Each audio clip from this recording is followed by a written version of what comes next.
There is a profound and unalterable truth that is often kept only for those who are truly ready to receive it. It is not taught in every public lecture, nor is it written on the front page of every book. It is a spiritual law so deeply powerful, so exact in its operation, that it permanently alters the trajectory of anyone who grasps it in its entirety. This truth concerns the supreme, creative power of sustained thought. 7 days. That is the entire requirement, not months of exhausting physical discipline, nor years of painful spiritual sacrifice. Simply 7 days of thinking in a very specific manner, with precise direction, unwavering focus, and clear intention. 7 days that can draw a definitive line in the sand, separating a lifetime of lack and limitation from a life of full, glorious divine inheritance. The human mind possesses an extraordinary, almost incomprehensible capacity to demonstrate reality when a specific pattern of thought is held consistently. This is not mystical fantasy.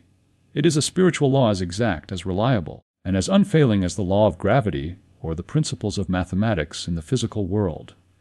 What the vast majority of humanity fails to realize is that the concept of an inheritance is not merely a legal transaction involving lawyers, documents, or familial bloodlines. There is a spiritual inheritance that belongs, by right of consciousness, to every single human being. Perfect expression, abundant supply, true place, and radiant health. All of this is already available in the divine mind, waiting only for your individual consciousness to claim it through right thinking and active, expectant faith. Consider the case of a man who spent 40 years of his life believing, with absolute certainty, that prosperity was a privilege reserved strictly for others. Born into humble beginnings, he had allowed his physical origin to become a heavy mental sentence, a prison of belief that he unwittingly renewed every single morning when he woke up.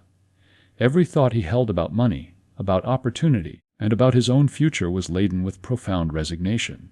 He believed he was being realistic. One day, almost by accident, he opened a book on spiritual law. He began reading without expectation, but a single, piercing phrase arrested his attention and stopped him in his tracks. Your spiritual inheritance does not depend upon your human origin, but upon your divine consciousness. That night, his entire paradigm shifted.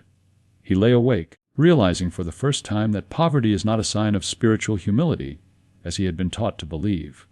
It is simply ignorance of divine law. God, the infinite intelligence, did not design any of his expressions to live in squalor or lack. Abundance is the very nature of the universe. Look at the stars, the trees, the oceans. Any condition of scarcity in a human life is simply incorrect thinking, crystallized into visible form. He decided to begin the 7-day experiment. He changed nothing on the outside.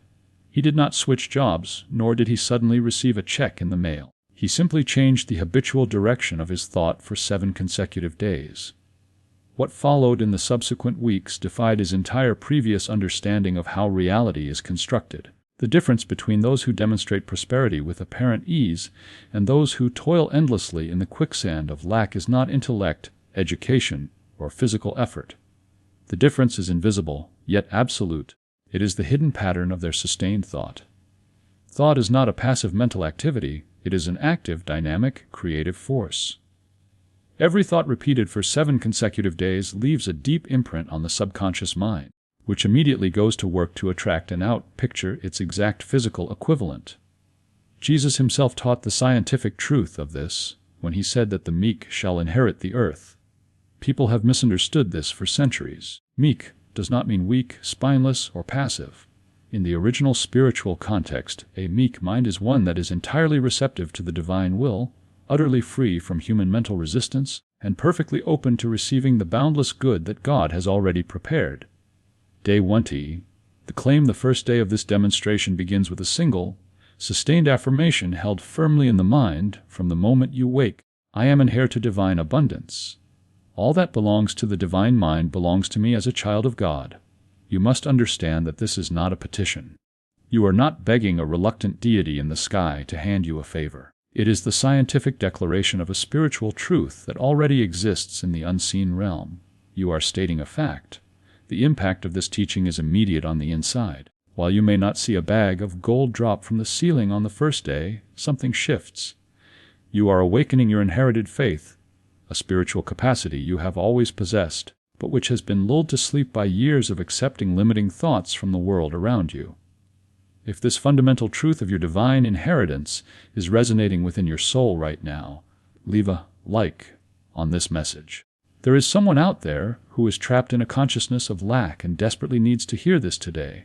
Subscribe to our channel to receive this transforming wisdom and continue your spiritual education every week. Type Day 20.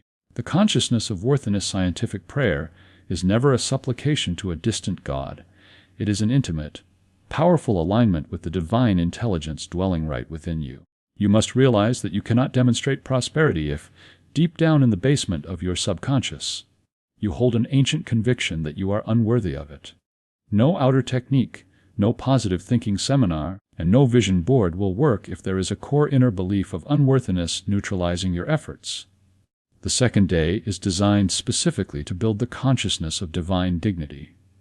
This is not the false pride of human titles, social status, or bank accounts. It is the absolute unconditional worth you possess simply by being a living expression of the divine. You do not have to earn this worth, you only have to recognize it. You move through the entirety of the second day holding this single, liberating truth. Whenever the old habit of anxiety or the fear of bills tries to creep into your mind on the second day, you do not fight it. Fighting it only gives it power. You simply turn your attention away from the fear and quietly, firmly restate your claim. As you do this, you will notice a profound sense of peace beginning to settle over your mind. This peace is the absolute proof that the law is already working on your behalf. Once the foundation of your inherent divine worthiness has been established in the first 2 days, your mind is prepared for the profound internal work that follows. You cannot pour fresh, pure water into a vessel that is still coated with the mud of old limitations. The middle phase of this 7-day demonstration is entirely about shifting your perception of the material world and actively sweeping out the subconscious debris that has been blocking your good. Day 30. The spiritual vision of property, the third day, is dedicated to what we call the spiritual vision of substance. There is a deeply ingrained, highly destructive misconception that spiritual living and material wealth are somehow at odds with one another. Many have been taught the false theology that to be poor is to be pious, and that desiring financial freedom is a form of greed. Emmet Fox confronted this error directly. Greed is the worship of the material thing itself. The consciousness of true prosperity, however, is the understanding that physical property, money, and resources are simply the visible expressions of divine abundance. To inherit anything in the physical world, you must first permit your consciousness to see it as a possibility.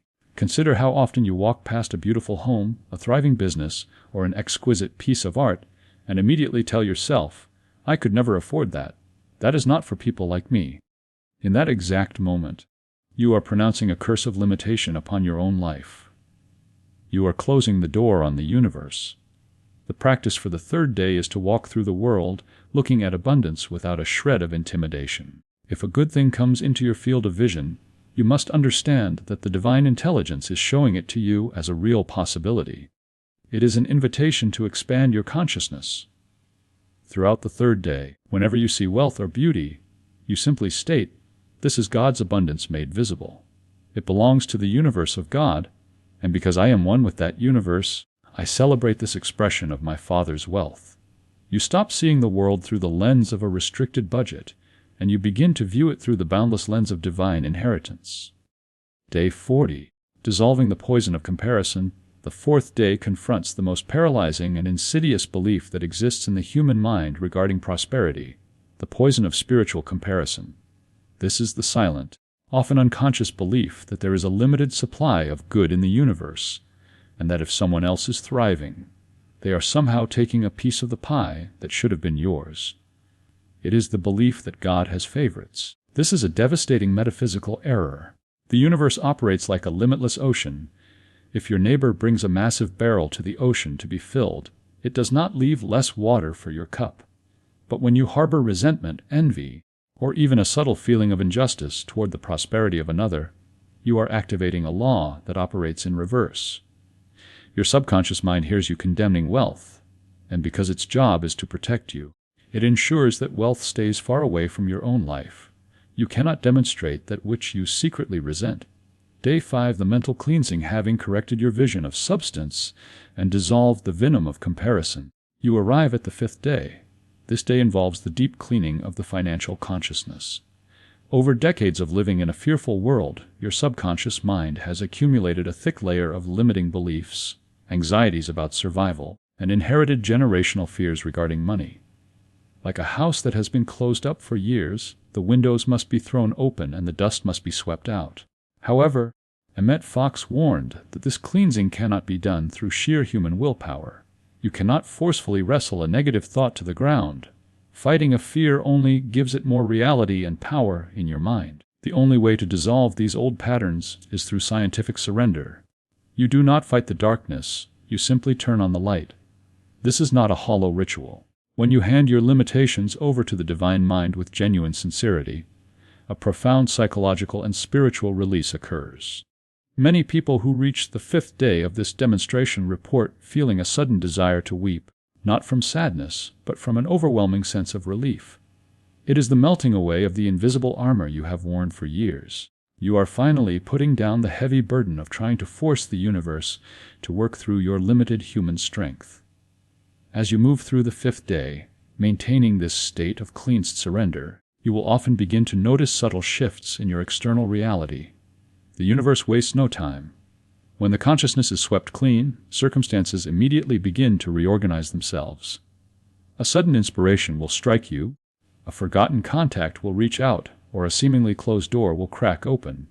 You do not force these events, you simply observe them with quiet gratitude, knowing that the cleansing of the mind is paving the way for the physical manifestation of your inheritance.